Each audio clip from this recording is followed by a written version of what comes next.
السلام عليكم ورحمة الله وبركاته. ازيكم احلى متابعين في الدنيا، يا رب تكونوا بخير. النهاردة هنعمل مع بعض الليمون المعصفر السريع، حاجة كده في منتهى اللذاذة. هوريكم النهاردة اسهل طريقة لتخليل الليمون المعصفر، ازاي يطلع معاكم دايب ما فيهوش اي مرارة وطعم ولا غلطة. تعالوا نعمل لايك كتير للفيديو ويلا بينا نشوف الجمال ده.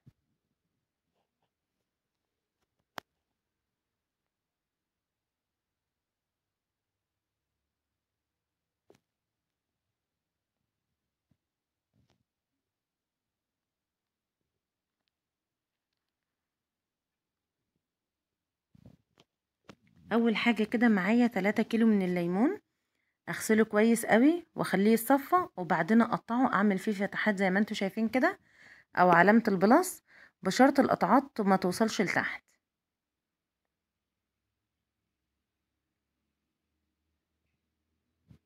بصوا بعمل قطعات كده ما وصلهاش، بس اهم حاجة لتحت.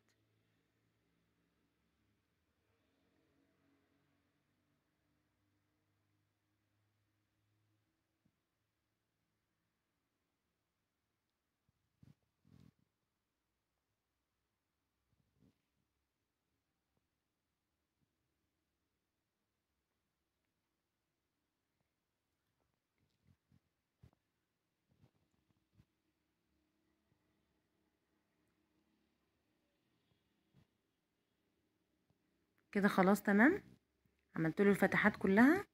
تعالوا بقى في مية مغلية على النار، بنزل بالليمون بتاعي. احسب بقى ربع ساعة لو انا عايزة الليمون ده يقعد يتخلل اسبوع واحد بس. لو انا عايزاه يقعد مثلا 15 يوم بسيبه 10 دقايق. انا مثلا سبته 10 دقايق لان انا عايزاه يتخلل شوية براحته. خلاص، بعد الغليان ببدأ احسب الوقت، وبعد كده بقى هشيله من المية واسيبه لحد ما يبرد، وابدأ بعد كده احشيه. هنجهز مع بعض حشوة العصفر معانا. معايا هنا كوباية من العصفر، بنقيها كويس جدا من اي حاجة، وبحط عليها معلقة من حبة البركة، وبنزل عليها بمعلقة من الملح الابيض. ما بزودش حبة البركة عشان ما تغمقش معايا الليمون. يبقى معلقة من حبة البركة، ومعلقة من الملح الابيض، ومعايا كوب من العصفر. بعد كده بقى برص في البرطمان، ببدأ أرص في أرضية البرطمان.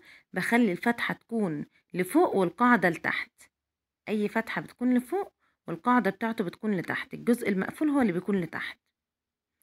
وأهم حاجة أختار البرطمان بتاعي يكون حجمه مناسب، عشان ما يبقاش فيه مكان فاضي في البرطمان،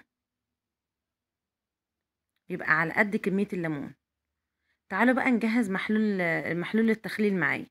معايا لتر ونص من مية الليمون. ما تقلقوش جدا ان مية الليمون مش هتمرر معايا.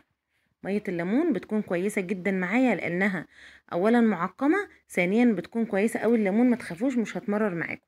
وبعد كده بحط 5 قرون من الشطة الحراقة معايا، وبحط معايا كوباية الا ربع من الملح، وبضربهم كويس في الخلاط.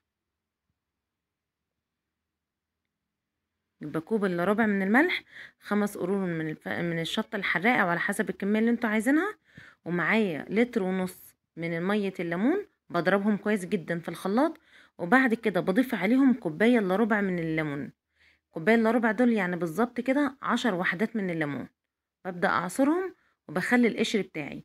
طب لو القشر اللي معايا، لو أنا حسيت إن الليمون اللي معايا في البرطمان لسه فاضل شوية ما اتقفلش البرطمان كويس، أقدر أحط القشر فوق في البرطمان لحد ما املاه، عشان أقفله كويس يعني.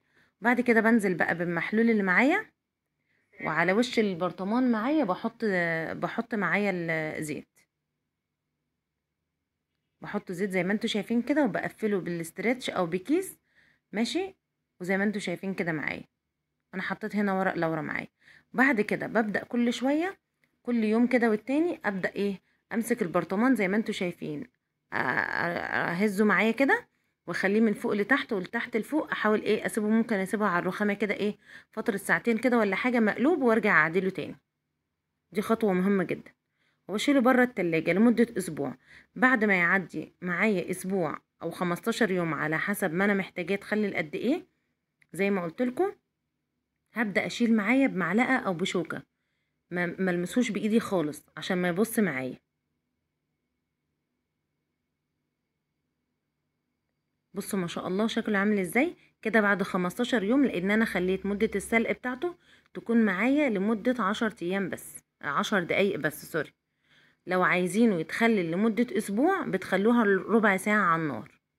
بعد مية الغلي ما تغلي عليه يقعد معايا ربع ساعة على النار.